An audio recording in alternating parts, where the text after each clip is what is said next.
Good day everyone.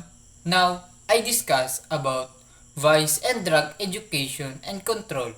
So first, what is vice? It refers to any immoral conduct or habit. It is considered a social problem. Common forms of vices are alcoholism, drug addiction, prostitution, and gambling. Alcoholism, defined as state or condition of a person produced by drinking intoxicating liquors excessively and with habitual frequency. Types of intoxication are involuntary, refers to the situation where an intoxicated individual is unaware of the strength of the intoxicants they have consumed. Second, intentional drinking occurs when a person intentionally consumes a beverage fully aware of the intoxicant's power of or effects. Lastly, habitual.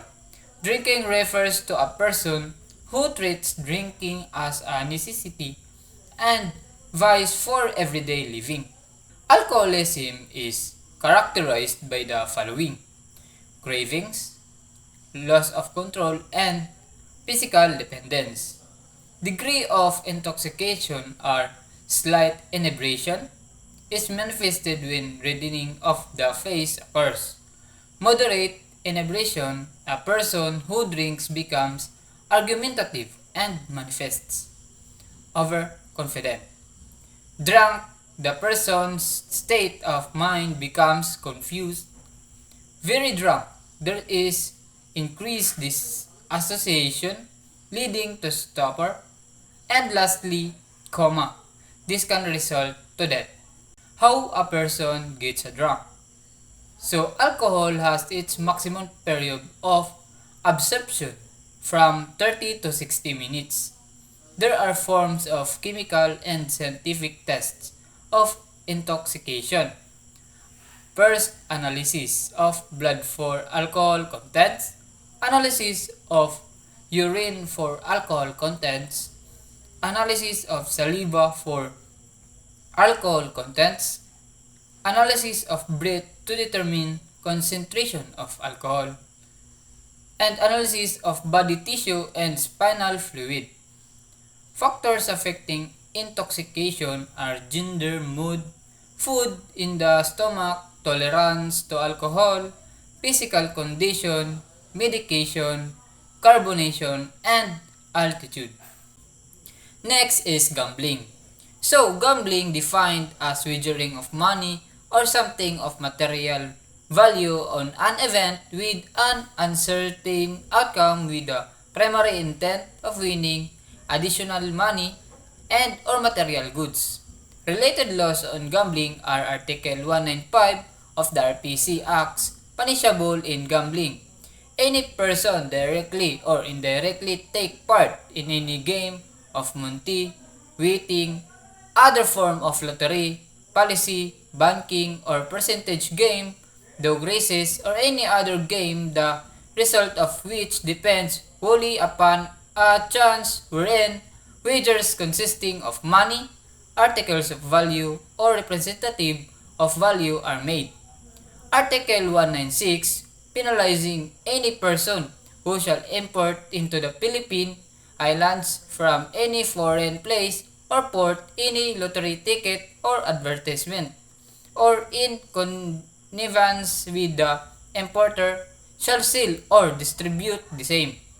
Article 197, penalizing any person who shall bet money or any object or article of value or representative of value upon the result of any boxing or other sports consist. Article 198, or illegal betting on horse races, penalizing any person who, except during the periods allowed by law, shall bet on horse races.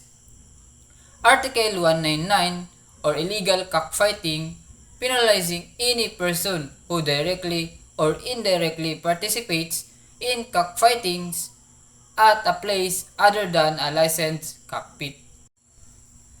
Next is prostitution. It is an act or practice of a woman who engages or habitually in sexual intercourse for money or profit. Article 202 of the Revised Penal Code, a woman who, for money or profit, habitually indulges in sexual intercourse or lascivious conduct. The elements of the crime are: first, it is committed by a woman. Second, when she indulges in sexual intercourse or lascivious conduct. Third, in exchange for money or profit. And fourth, which is habitual. The offender can be penalized by imprisonment in the maximum term of 2 years and 4 months and a fine up to 200,000 pesos. Causes of prostitution are poor social background and personality, previous sexual experience, contact with persons, love for money and luxury, lack of restraining check, and etc. There are types of prostitutes on the basis of operation. First, call girls. These are the part-time prostitutes. Second, hustler. Professional type of prostitute. It may be a bar or tavern, pick-up, or a street walker.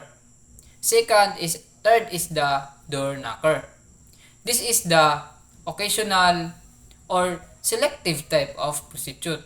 And lastly, the factory girls are the real professional type of prostitutes. Next common type of vices are drug. It is a substance used as a medicine or in making medicines which affects the body and mind and have potential for abuse. Drug education is a learning process that influences an individual emotionally, intellectually, psychologically, and socially, and may result in the modification of attitudes that influence behavior. Drug dependence, a state of psychic or physical dependence, or both on a dangerous drug arising in a person following administration or use of that drug on a periodic or continuous basis. There are two forms of drug dependence. First, psychological dependence and physical dependence. Neurotransmitters are chemical messengers that facilitate communication between neurons in the brain and nervous system. They influence various psychological functions, including mood, emotion, stress, response, and cognition. Classification of neurotransmitters. First, excitatory neurotransmitters. These are types have an excitatory or stimulating effect on the neurons. Second is inhibitory neurotransmitters. In contrast to excitatory neurotransmitters, inhibitory neurotransmitters have the opposite effect, inhibiting, hindering the neurons.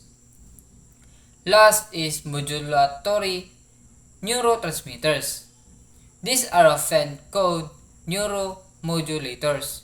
If a neurotransmitter is a neuromodulator, it can affect a large number of neurons simultaneously and influence the effects of other neurotransmitters. Next is classification of drugs according to its origin. First, natural drugs. This includes natural plant, leaves, flowering tops, resin, hashish, opium, and marijuana. Artificial or synthetic drugs. It refers to drugs whose origins are not primarily organic, but rather are produced via chemical synthesis. Dangerous Drugs Board or DDB, created by virtue of Republic Act 6425, otherwise known as Dangerous Drug Act of 1972, subsequently repealed by RA 9165.